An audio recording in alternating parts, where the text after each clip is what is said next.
Sati, youngest daughter of Prajapati Daksha, was incarnation of Adishakti herself. She refused every suitor her father tried to wed her to, for her heart was set on only one, the wild, untamed Lord Shiva.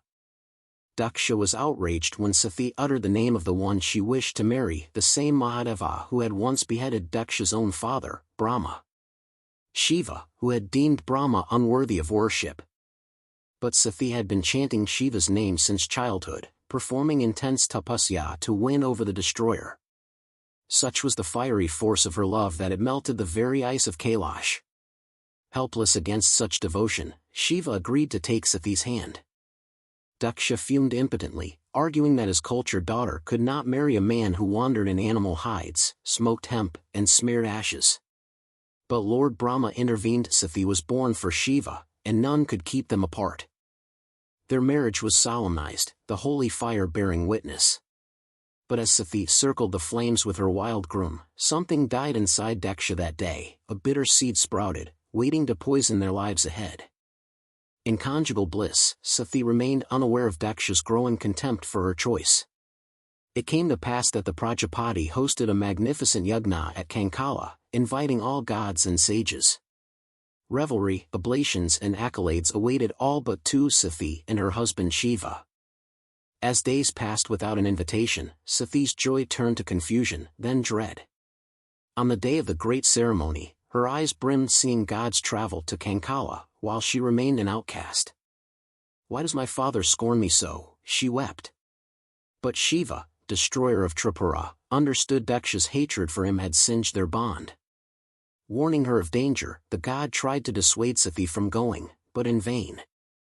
Accompanied by Nandi, Sati arrived to see her mother Prasuti weeping, but Daksha's eyes held only contempt. Her sisters mocked her for wearing wild flowers and arriving uninvited to high society. Worse still, the ceremony site bore no mark of Shiva.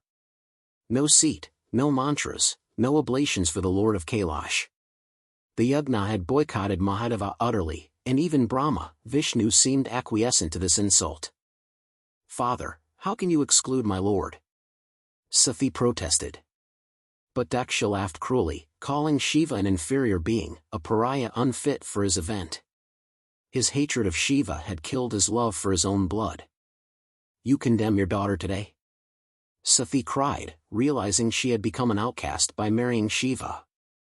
Unable to bear her husband's humiliation, Sati leapt into the sacrificial fire.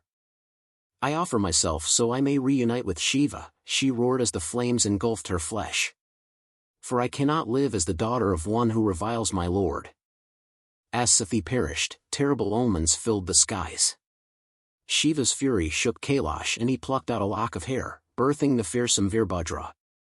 "Tear down Daksha's yajna." Shiva thundered. At once, Virbhadra and his army of ghouls unleashed utter carnage. They maimed gods, killed priests, defiled oblations, reducing Daksha's proud ceremony to ashes. Despite brave resistance from Rabu's warriors, the havoc continued. When Daksha begged Vishnu to use his Sudarshana to stop Virbhadra, the god refused. For Virbhadra was Shiva's own fury made flesh, as potent as the discus itself. If they clashed, the three worlds would perish. Finally, Virbhadra beheaded Daksha and tossed his severed head into the fire, even as Davichi's words rang out, "Each of you shall face Mahadeva's wrath." Fearing cosmic chaos, the gods begged Shiva to forgive and resurrect Daksha. But since Virbhadra had burned Daksha's head, Shiva commanded them to replace it with a sheep's. Thus blessed by Shiva, Daksha arose reborn, but never again would he insult Lord Shiva. In her fiery death, Sati had avenged her husband, proving true love fears no sacrifice. Suddenly, tremors began passing through Brahmanda. The universe was shuddering as if someone was pounding it without mercy. The assembly rushed out to see and stood catatonic. Shiva was dancing with Sati's charred corpse slung over his shoulder. His eyes bloodshot. His face livid. His limbs writhing. His body flailing. Pulsating with that savage choreography that wanted to crush everything to death. The Rudra Tandava. Mahadeva was wailing. Mourning the death of his love. All eyes turned towards Vishnu to save the cosmos. The preserver realized that Sati's remains were torturing Shiva, scorching the yogi with flames of Maya, weighing upon the Kapali like 1,000 skulls. Vishnu hurled the Sudarshana. As the destroyer gyrated, the chakra dismembered Sati's corpse into 51 pieces. One by one, they fell at various locations across Earth, giving rise to Shakti Peeths. Shiva halted.